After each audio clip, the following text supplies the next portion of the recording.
this is video 1.1, which is how to choose and commit to a template, including how to name your site once you've officially chosen your template site, and also how to rename it if you need to, as well as saving and publishing while you're working on your website. So the basics of getting started with your new template of your portfolio.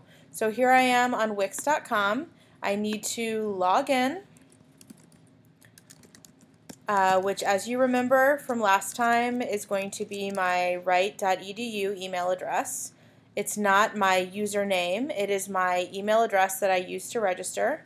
I'm going to log in with my password, which is my Wix password. I made that password just for Wix, and I'm making sure that the website will not remember me, as usual. Once I have logged in, because I have not set up my website yet, I have the option to start exploring the templates that are available on the Wix website. It says that I don't have a site, so I can either click here, or you can also find templates by clicking on the templates tab. And Wix does allow you to look at templates based on topic. However, I find a lot of these are pretty redundant. It's not like you get totally different templates as you're clicking around, but they do have suggested categories that lend themselves to specific sites. The only things you need to keep in mind as you are clicking on different templates and you want to explore them is you need to make sure that the price is free.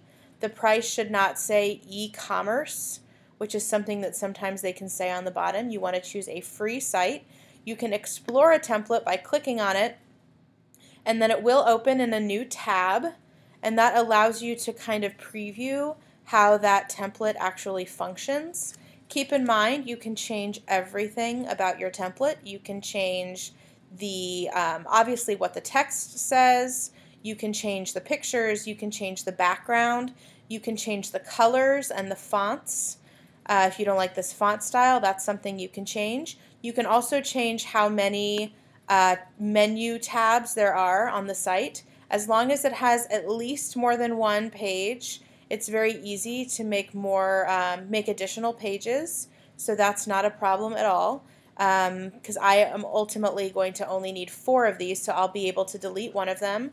I'll be able to rearrange them, like if I want to use this contact page and actually make it my 4th tab right here, and then delete this 5th tab, I'll be able to do that very easily. I can leave this template open and I can continue to explore other templates. Maybe I find another one that I want to narrow down, and again, I can change any of the colors that you're seeing here. I can change these designs. I can change how big this slideshow is. Maybe I don't like the way this is laid out on the page. Maybe I want to scoot this over and make it a smaller piece and then write my about me here. So I can really change a lot of that stuff.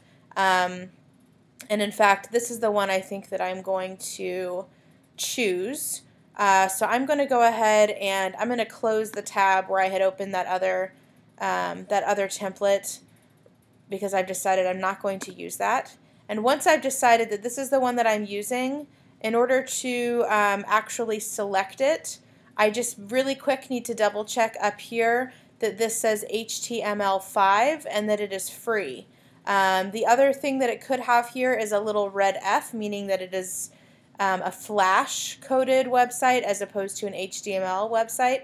I need to make sure it's HTML, or nothing else was going to make sense later. And I also need to just confirm that it's free, because I don't want to sign up for something that I can't handle. And then I'm going to hit Edit Site. What that's going to do is it's going to open up my editor, which, as you'll see, is a separate tab from the Wix.com website. So right now I've got Wix.com, which is where I'm actually logged in. I can see that I'm logged in. I've got the template that I chose, and I've got the actual editor here, which is where I will be editing my website. This little preview video may or may not be helpful to you. This is just kind of a getting started video that Wix has to help you, but we're going to skip that for now because we'll get to that in a later video. And in order to actually confirm that this is my website and make this my official registered website, I need to go ahead and save it as part of my account. So up here you'll see that there's a save button and a publish button. The difference is that saving means that I can still be working on something but not make it live on the web yet. So if I were experimenting with making this a different size or color font, for example, and I wanted to kind of sit with that for a little while before I officially decide that that's what it's going to be, I could save that without publishing it. Publishing it means that once people log on to my website or visit my website, that this change would actually be visible to them. So I can save this without publishing it. So to save it is my first step. I'm going to hit the Save button, which prompts me to actually name my website. Everyone at STEM, their portfolio websites are all named Portfolio. So as you can see here, this will be my finished URL. I've got my username, which has populated the first part of my URL. I've got .wix.com, which is standard for everybody's free website. And then here's my site name, which is Portfolio. So you can see that whatever I've put in here is immediately coming in here. No punctuation. I'm not going to repeat my name. I'm not going to do anything like that. I'm just typing the word portfolio, which I need to make sure that I'm spelling correctly, of course. Once I've done that, I'm going to hit save.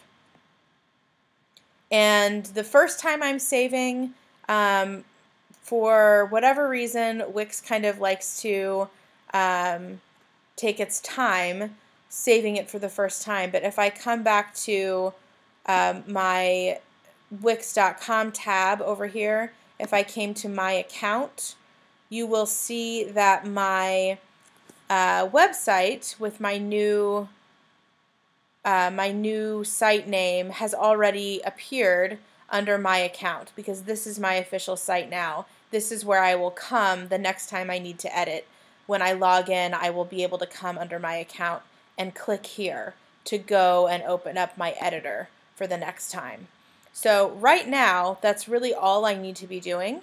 Once I have been editing, which we will get to in some of the upcoming videos, it will be important that I'm saving frequently, not necessarily publishing. But for now, since I've just saved, I don't really need to publish, but what I do need to do is register my URL with the Portfolio Handbook website.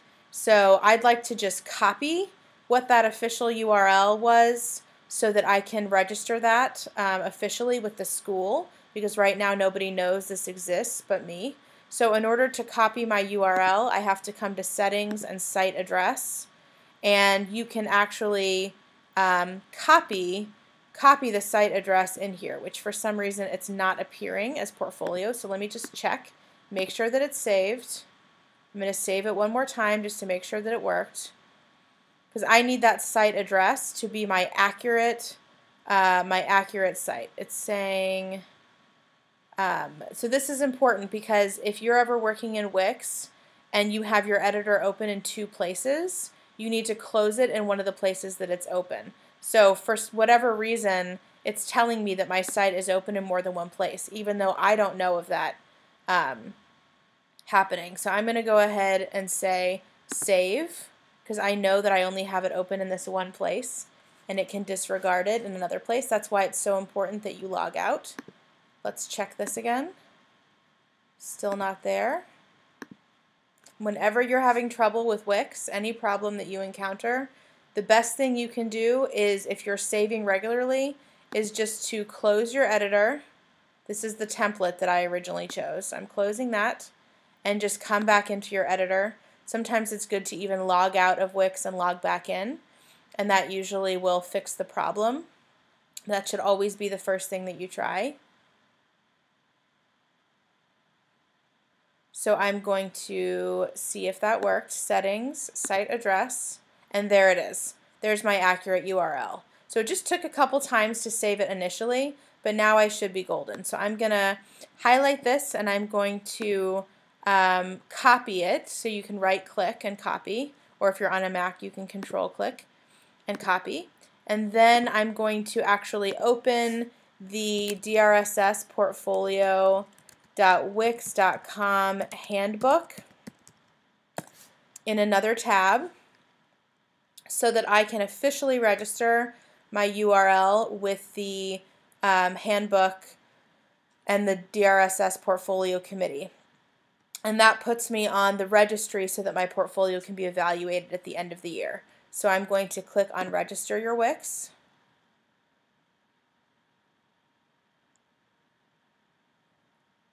And here this page is loading. We've got a little registration form that comes up. So I'm going to type in my full name, the year I graduate. I'm going to pretend that is the year 2020. And I'm going to put in my right state email address. And here is where I'm going to paste that URL that I copied, just to be sure so I don't have any typos. So I can right click paste, or you can control click paste if you're on a Mac. And then I'm going to say send email. And this way my official URL is on file with the committee. I know that I have registered, I've done everything that I'm supposed to do to make sure that my portfolio is official. And then I'm going to be able to get to work and start editing my website, which you'll see in some of the upcoming videos.